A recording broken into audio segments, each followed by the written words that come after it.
Hi guys, I'm Shalom from the Anderson Show. I have a wonderful guest with me, Simone. Hey. And we're going to be talking about divorce, remarriage, and getting your life back on track. And her fantastic career now. So stay tuned. So I'm going to hand you over to my lovely guest, Simone. Hey. Hi, girl. So glad to be on the Anderson Show. And thank you for coming. It's an honour, honestly. You're an incredible lady. And I can't wait for you to start talking about what you're doing now because I love it. Yeah. Exciting things. Exciting things. So let's kick it off. So let's talk about your journey. Well, I think the interesting thing about journeys is that it's always it's ongoing, isn't it? This is life, and our journey is continuous. Yeah, and absolutely. So in light of the topic today, in terms of talking about divorce, I went through a divorce or a separation divorce 6 years ago, or less. That process started before COVID, and I was married for 27 years at that point. That's a long time. Yeah, it's a long time. With 4 children, and that was a big shock because I got married from young, and thought that was going to be it. Locked in through the ups, downs, whatever. And they had a different end in mind. Yeah. That wasn't the vision that they continued to have. Yeah. So, and everybody's journey obviously is different within what we're talking about, But I didn't think that was going to be me. Yeah. And I'd actually come from divorced parents and remarried parents, so I knew that journey as a child, and didn't actually find that too difficult because I've got really nice step parents. Wow. Hi. Like my parents must have. Oh bless. Did you ever think that would have been your story to be divorced and remarried because you see your parents have gone through that? Yeah. I think I was determined that wouldn't be me. Yeah. And I think in hindsight that probably, things unfold, I believe, oftentimes the way that eventually that they're meant to, even though they're uncomfortable, even though they're difficult, even though we don't understand at times and we're like, what is going on? But I think that spurred me on to stay married probably and overlook certain things, red flags and certain things and whatnot. I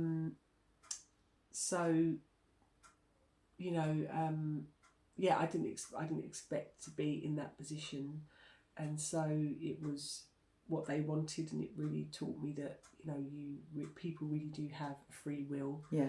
I spent a lot of time in prayer before that actually happened, praying about my situation or whatever. But you can't pray against someone's free will. Yeah, absolutely. So, and I think sometimes we can do that, or we can believe that, because I do believe in the power of prayer, but prayer is not manipulation. Yeah. And can I just say, it's funny because when I was going through my divorce, before my divorce with my ex-husband, and I remember going to church and speaking to a deacon, and I was like, I'm fasting, I'm praying, like what? And they said, you can't force God's hand. Yeah. Because you're asking God for like a decision and something that you're asking him for, but yet you've not heard from him yet. Yeah. So you have to be still, know that I'm God, be still and wait. Yeah. The fact that you're going. Yes, Philippians 4 verse 6 says, have your supplication, like let your petition be known. We get that. But at the same time, there's a point where you have to be still and wait. Yeah. And the fact that I wasn't, I was fasting. Yeah. I was losing weight. Wow. Because I was like, whoa. But they said, in all seriousness, you're forcing God's hand. Stop doing that. Yeah.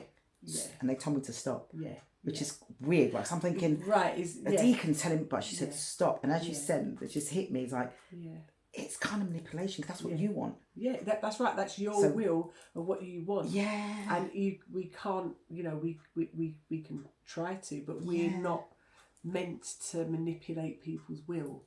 And we don't realise how we can try to spiritualise that and Christianise that then in terms of I'm gonna pray about it, I'm gonna fast about it, and all those spiritual practices we should do, but that's really about dealing with us and not dealing with someone else when we fast and we pray, you know. Yeah, thanks for sharing that, because for someone listening and you may think, well, I'm God-fearing and I've been praying, I've been fasting and God's not doing anything. Oh, believe me, God never stops working for us. He's always working. Right. But the thing is, he's not going to work with what you want, especially if it's not for you.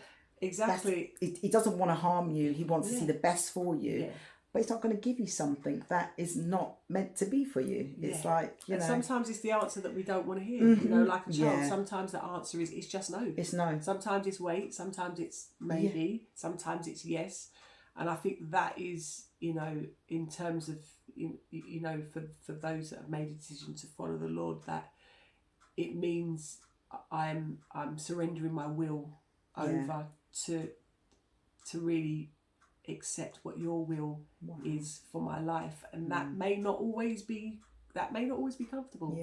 You know, and I think if we kind of accept that, it's not that we mustn't not pray about things or whatever, but I think once we've really surrendered, okay, I really am surrendering the outcome of this, and I think that's one of the things that really, one of the major things that I really learned that I thought I knew, but I didn't until I experienced it. And I think that's life, isn't it? When we actually experience things, that people have a free will to choose, and even if we believe it's wrong, and we think they should know better, or it's really, you know, it's really painful, and it's a really difficult journey and situation to be in. But through realising, okay, this is kind of the road that my life is going down, I think I knew pretty quickly that I needed to have a good network around me, which is my family, and I did have a close church network then. I still do, but I lived in a different country when this was taking place, and I knew that I would need to have some counselling in place. I think because, I mean, I've got my certificate in counselling myself, and just realising how powerful it is to be processing things emotionally. I just knew that I didn't want to unpack things on the other side of this. I wanted to unpack and face things as I went along this road, so that I wouldn't have to have a million emotional boxes to kind of handle or ignore. So I had someone walking alongside me to be able to process every step of the way, which definitely helped, and rediscovering who I was now that identity had changed, because I wasn't married anymore, and a lot of my identity came through that, understandably, for so long. So the divorce process itself, how did that kind of affect you? Because I think it's a topic sometimes, it's like, I'm divorced and that's it. Yeah. And then we don't realise the impact that it has on us. Maybe not even then. Sometimes we're full of adrenaline, and that's right. We're trying to sort things out, and where does the kids go, if you've got any assets together, and what you're surviving. And some people will go, they don't have money to get solicitors, barristers, whatever. Sometimes you go to the divorce and you then said, oh yeah, but you used to hit me, and the judge was like, oh, this is a whole different, this ain't just a simple divorce anymore, this is domestic abuse. You see what I mean? So sometimes people go through it and it's just a word, and then you realise, okay, you was married and now you divorced, that's it, piece of paper. But what is the emotional turmoil that you go through with actually being with someone for 27 years? And to be honest, I'm thinking, was you 0 when you married him? Because you look 27 now. I'm trying to... I was really young to get married. I was very young. It was a baby. I was real young. That's another story. And that is a lot. Well, I think a lot of, and this is why I'm saying that everybody's story and everybody's journey's different. In terms, there's going to be elements that are the same, because in terms of, okay, someone will say they're divorced, but for me, you know, I got married when I was 18. And so most of my adult life was shaped with that person. So it was painful in terms of now who am I Yeah. as a grown adult? Who am I now? What do I remember writing a list of what I liked, just to define what's my favourite colour, what food do I like, what is me, who am I? So I think for me a lot of it was about identity. Yeah, that's a big thing. Because a lot of that involved I worked with them, and there was a lot of things that maybe other people didn't have to think about, and that's why I was saying it's still quite unique, everybody's situation. Yeah. So the divorce process itself, so you're separated, now you realise you have to go for a divorce. How did that take you, like mentally? Did it take a toll on you? Was it quite straightforward? As you said, you had to do some counselling. I decided that I was going to, because I know how powerful, like I said, because I've done my certificate in counselling, and that's an area of interest to me to realise how powerful that is. And anybody that's going through this, I would suggest, if I may, that you do actually get some counselling support, because, you know, divorce is like a death of someone who's not physically dead. Absolutely. It is a grieving. It's a grieving of your...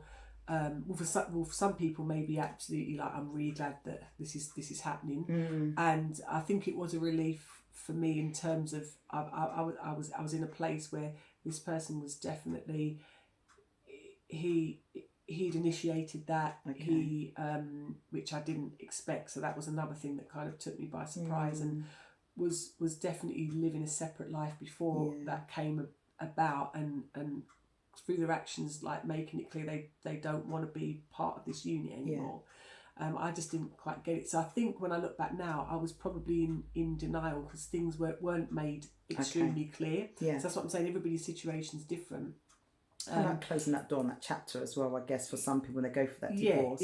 If it's something that's never going to get back or get right, you kind of close that door. It's kind of relief. Then you can... But then the grieving, as you said, after there's a stage where you do go through that grieving process. Grieving someone who's still very much alive but no longer in your life.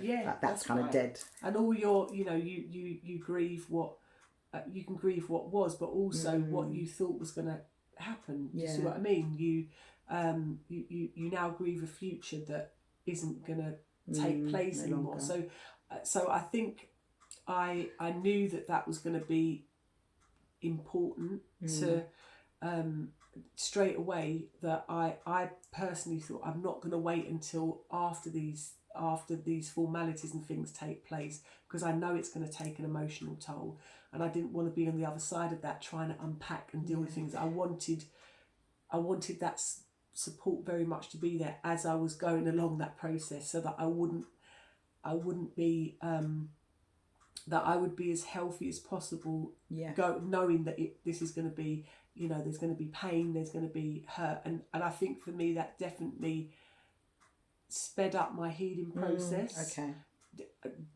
100%. So having that there again, having my church community and my faith, my relationship with God, prayer, and allowing myself that space and not being in denial, or you know, all those things I would encourage, you know, everybody to really to get the support that you need, not to feel embarrassed or ashamed or afraid, but your life is not over. So, and I think that's how I am anyway, that this is, especially as this wasn't really what I thought my life would be, and what I didn't initiate that I thought I cannot allow this to be the end. My life has not ended. So when you got those, so did you initiate, so he wanted divorce, did you actually do divorce, or he did the divorce? First of all, I'd been away when he applied for divorce. So when you got those divorce papers, how did it just make you feel? I think I was in denial. I was like, I'm not signing this or whatever. It was only after about 8 or 9 months and I hadn't heard anything else that I'm like, what's going on? It's just like this limbo that they had met someone else. And I found that out through another situation. It wasn't directly through them that I found that out. For me then, that was like, okay, no, this is definitely the green light that I have to move forward. There's no going back for me. And that gave me the freedom to then say, okay, that life is now over, and I have a new life ahead. And I think it was that point that I then reached out to saying I need a counsellor, because now I know this is what's happening. So what I'm hearing as well, if anyone's listening, it's about coming to that realisation, like, this is serious, this is real, this is happening. The other party, for whatever reason, doesn't want to get back into a relationship. And sometimes we can go through denial, we can go through, because it's a loss as well. Yeah, that's what I'm saying. But life is not over. That's right. So just talk us through, maybe just a little bit, don't too much information about the counselling, just how it helped you, and how it helped you found your peace again, but how it helped you find love again. I mean, I think, just being able to share my emotional state, and be in a safe, vulnerable space with someone that I was accountable to, someone that I was consistent with, that definitely gave me that space to heal. Again, just learning to discover who I am now. So was it counsellor, therapist, CBT? Do you know what helped you? Do you remember? She's a therapist. She's still in my life when I need to reach out to her. Amazing. That's good. And she's a fantastic lady. No, it wasn't CBT. So I have to get back to you on that one. Yeah, we'll get some details. She was from an organisation called Better Help. Okay, Better Help. Okay, that's good. So we can put some information. So you can put up some information. Yeah, it's a that great would be good. organisation. Yeah. So that's a very worldwide, well-known, legitimate organisation. And it's good because not every therapy or counsellor is for everyone. Sometimes you can go for just like even a counsellor, and then may actually realise I need a therapist. Because they go deeper. They go deep into like your past, the traumas and things like that.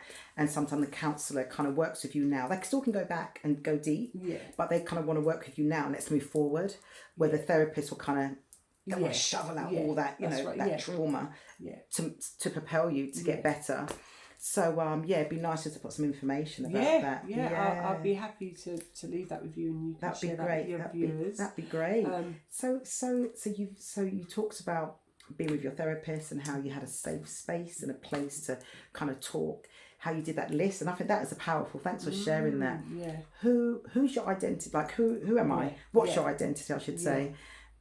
And even like the basic, like what colours do I like? Listen, I'm telling you, I had to go back at everything. I'm like, I felt like I was a 16-year-old and just literally left home. Not what does this new life hold? Because since I was literally that age, I wasn't on my own. So it it is finding a new identity, who I authentically, not a mask, but who am I really? And that is scary, that is exciting. And I think things that I thought that I couldn't do before, I was told I couldn't, or all these things is like, no, I can. And just allowing myself that space. And I think actually I started to learn more about relationships, how they work. I've started to do a lot of, again, through the counselling, but also other things of learning about relationships, and just doing the work on myself, and learning about men as well through some other people that I used to follow that talked about how men think and a relationship coach looked into that. Because if I was going to be in a new relationship, I needed to think about those dynamics, things that we often don't do the work on, and we just think when we're in something it's just going to work out because we're in it. But instead of doing the work, we look at everything. If we were going to buy a car, we would really research things, examine, review, whatever. We get into relationships and we don't often do that enough. We just think it'll be all right, and we work it out as we go along, and it's not a good way to approach that, because this is this involves our whole life and our families, etc. So, and I love that analogy. So I said that as well about cars. Like we do our research about cars and the petrol, the mileage, this, that, But then we get into a relationship, like, hi, would you be with me? Yeah, great. Yeah. And it's like, no. So when I knew that there was going to be someone for me, and I do believe that the Lord said that to me. But I was happy to be on my own. I was like, you know what? I'm in a really good space. I'm enjoying this new space and finding out about me and discovering things. So, and this is how I could see myself growing and changing. So while there was a grief, there was also this change that's of healing taking place, and my husband was brought into my now husband was brought into my life, and again, I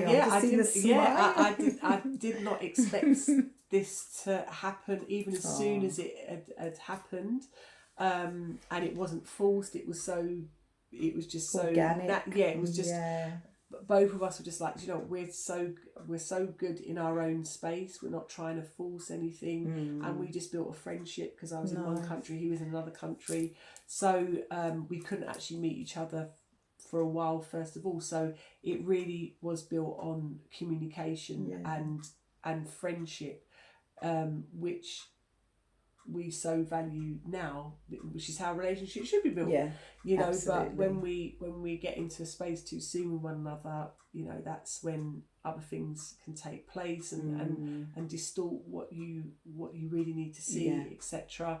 So I think, just knowing that if that is, some people may just want to be on their own after that, and that is their choice, and I would say I hope that if that is their choice, it's out of a healed place and not an unhealed place that all men are dogs and they're all this or whatever, which is not true. That is a lie, and to know that may have been your experience, but that isn't the total experience of what can be in your life.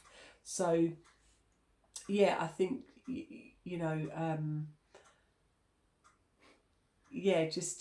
just knowing that, finding that there was someone else that was for me, was like, oh, someone else for me. It's amazing. And no, it's so amazing, and I really want to encourage. And can I just say, sorry to interject, but can I just say something that was so important what you said, and it's about finding friendship. Like, as you said, it wasn't forced. You was even in 2 different countries, so obviously, even if you wanted to go around at you can't midnight, just pop back. It's like, just gonna get a plane. It couldn't happen. Rethink that. Rethink that. But then it was good because it allowed that space for you to grow intellectually, emotionally, spiritually.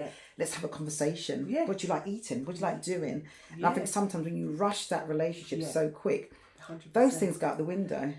And then because you're just into this new relationship, you're trying to learn each other on the spot, on the go, and it's too much. And then you realise, I don't like that. Well, imagine if you had spent time with them, you might have realised that kind of energy or something that they do that you don't like, you would have realised it before you got into the relationship, and you could have made a decision to say, that I can't tolerate that. But we don't. I love him, I love her. And then my mum says, love don't put food on the table, love don't make, you last long. Mum said, she always says there's a lot more work involved in a relationship. And I don't think we appreciate that enough, because we, I think as women, not every woman, but, as women, we like to romanticise things. We read our romantic books, ideas, watch our movies, and we think that's what love looks like, or whatever. And I think that's what I was like, Lord, I don't want to, I want them to be different from, who I was with before. And, they look different, they are different, they've got a different personality. I knew that I wanted someone different. I think definitely being aware of myself, and a lot of the time as women, we're so eager to please, or that's what we're told, that we have to change ourselves to fit the other person, instead of being who we really are and standing in the power of who we are.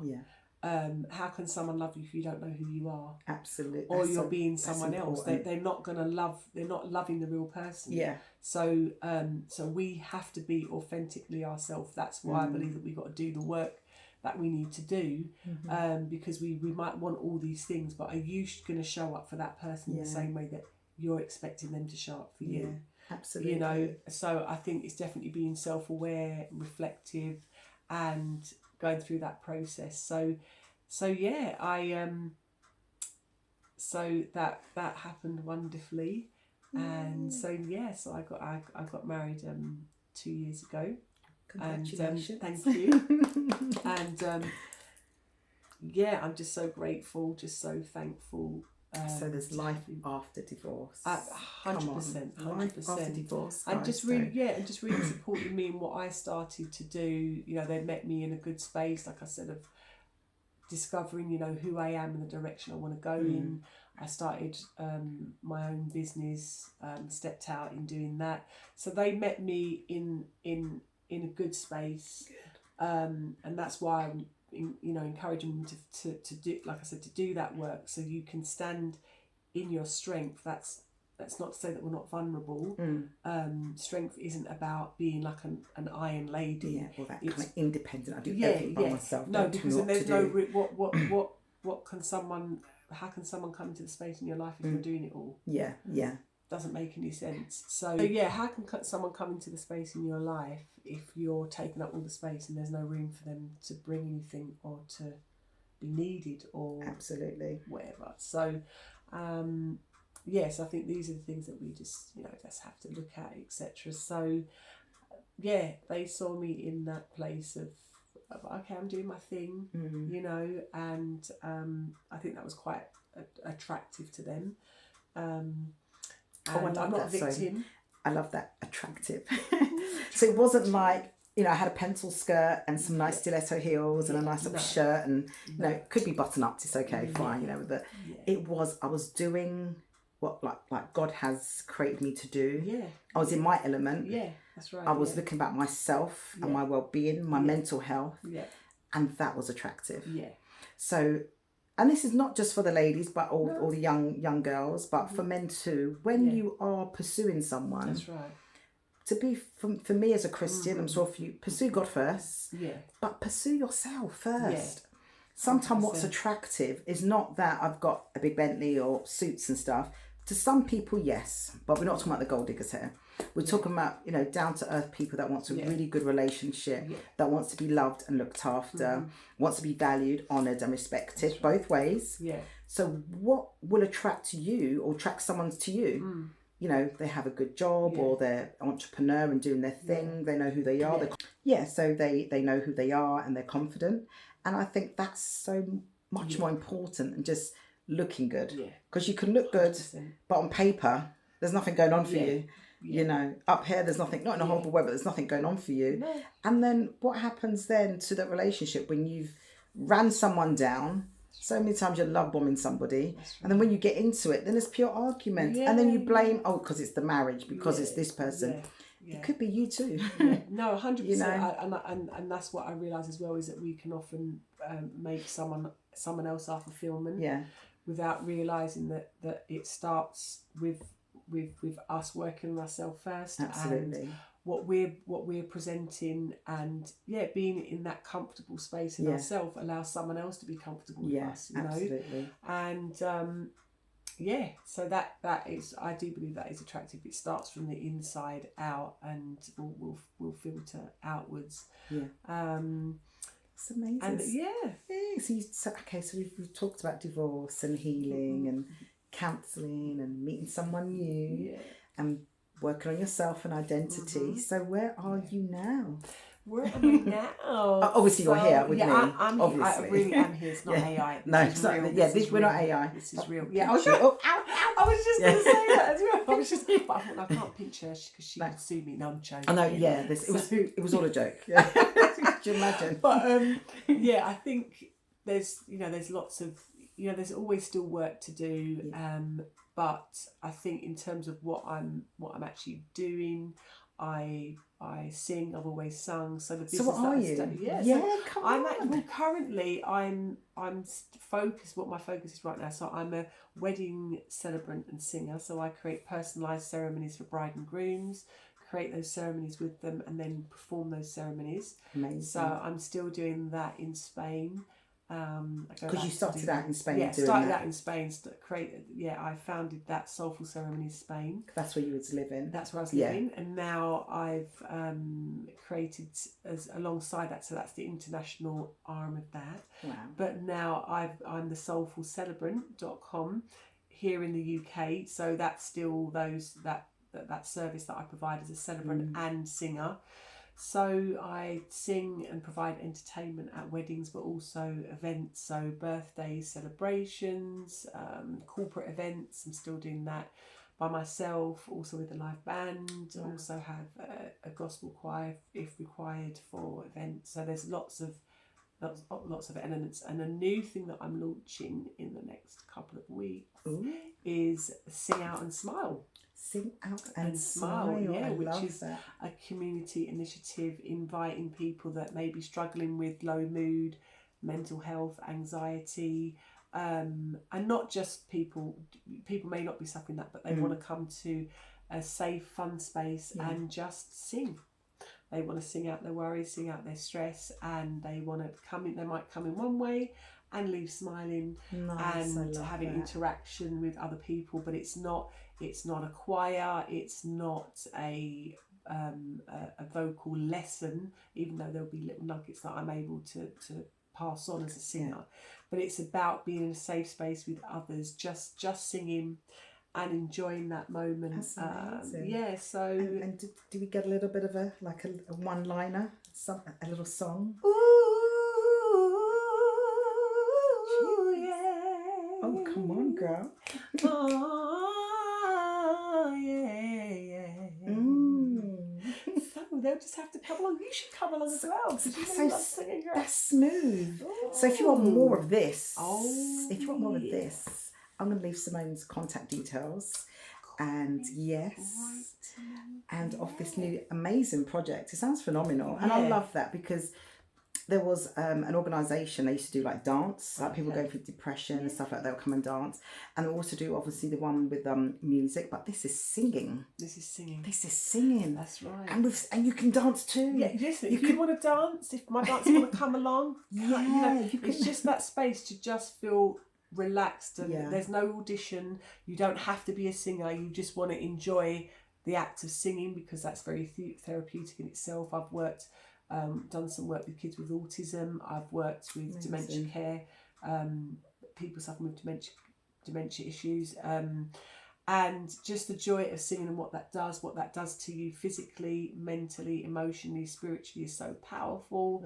So and lots of people are struggling with their mental health. Absolutely. So just offering, spots of joy along the way where people can just release that. So please get in contact with me. I'd love for you to come along. So that's going to be happening in the Croydon area, and the idea is to expand that further. So that's going to be starting off in the Croydon area, and hopefully we'll expand to others. But that's going to be the starting point. So I'm really excited for people to come along. That's working with Croydon Council as well as independently. So that is in a group setting, but people can contact me for one-to-one. So be good to have a chat. Just reach out. So guys, we've had the lovely Simone talking about divorce, counselling, finding peace, finding love, remarrying and singing. So this is amazing. Amazing story. Thank you for coming on the show. Thank you for inviting me. You're welcome. And to your viewers, keep watching, guys. Keep telling everyone, people to like and subscribe. Like, subscribe. And share. Leave a comment. Come on. Come on, be interactive and engaged. Get involved. We love Shirley. Yeah. Come on, girl. Thank you. And if you want to come on the show and even share your testimony, please contact me. All the glory is God's. I just thank God for this platform, and that I'm just hoping to help someone out there. Even if it's one person. let Shirley know that how this show is helping you. That would be nice. That would be nice. But thank you again. Doing a great thing. Take care.